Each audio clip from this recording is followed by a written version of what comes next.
En els 90 se produeix un salto qualitatiu encara més important que els anteriors, que és el que podríem dir el règim de comunicació digital.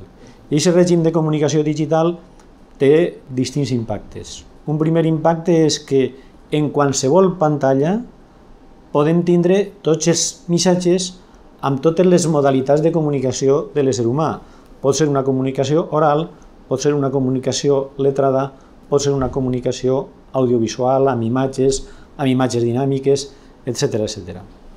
En conseqüència, aquest canvi de règim de comunicació produeix el que jo denomine la metacultura. Què és la metacultura? La metacultura és l'amalgama de totes les formes culturals en el que denominem la red.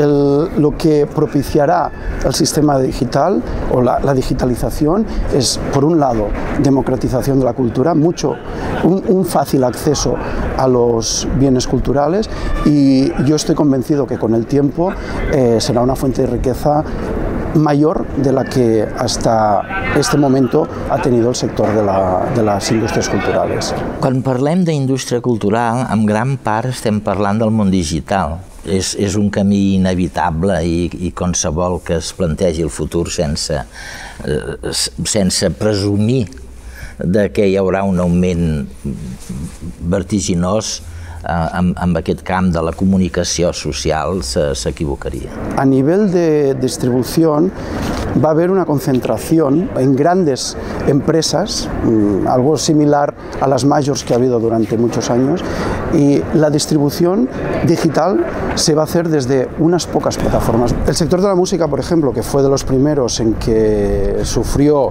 el azote digital, le ha costado muchísimo encontrar nuevos modelos de negocio. Se trata simplemente de saber cómo utilizar el medio digital para el provecho de las industrias culturales. És a dir, la indústria musical entra en crisi perquè el món ha anat més ràpid. La indústria dels diaris entra en crisi perquè el món ha anat més ràpid. Per tant, creiem que hi ha una oportunitat d'accelerar el canvi en molts sectors que no han seguit el ritme dels aconteixements. La crisi ara, en certa manera, hi ha gent que pensa que s'han de fer una sèrie d'accions per mantenir l'estatus quo, i és no entendre la realitat.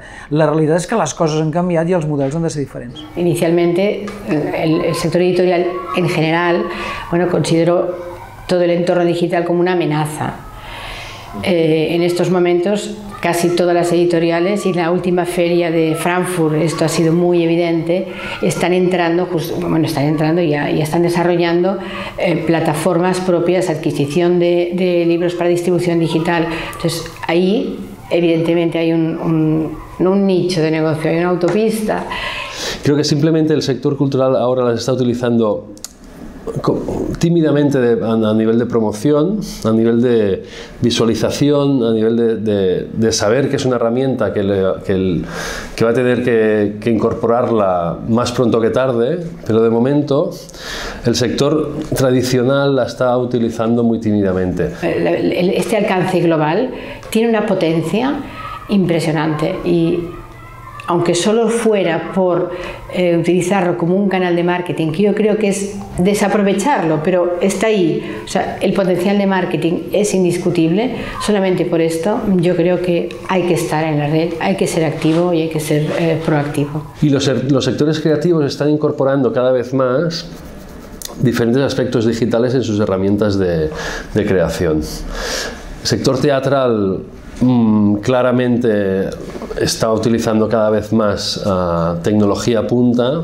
pero lo usa como un medio, no como un fin, y yo creo que debe ser así. Sectores musicales, igual que sectores escénicos, ¿vale? Y sí que hay sectores de la cultura audiovisual o visual y sectores plásticos que están emergiendo más en usar la tecnología o la digitalización del mundo más que una herramienta como un fin o como un proceso de creación para llegar al resultado final. En el mundo del arte y en el mundo visual, la creación en red, todo el tema del net art, hace muchísimo tiempo que está funcionando, tiene también posibilidades, yo creo, de ser una vía de negocio o al menos de generación de ingresos también para artistas y galerías, etc.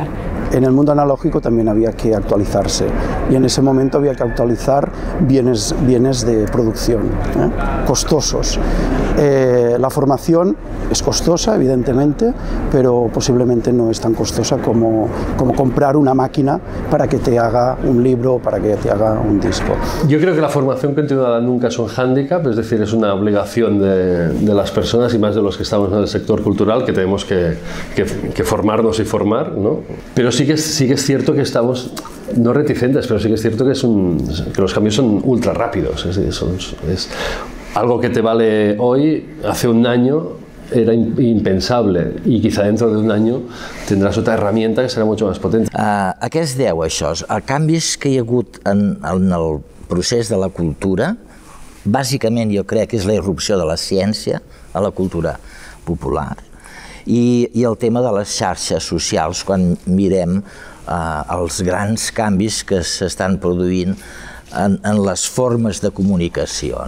Les dues coses juntes fan que dintre d'uns anys no reconeixerem ni els protagonistes, ni l'àmbit, ni el missatge del que avui entenem per cultura industrial.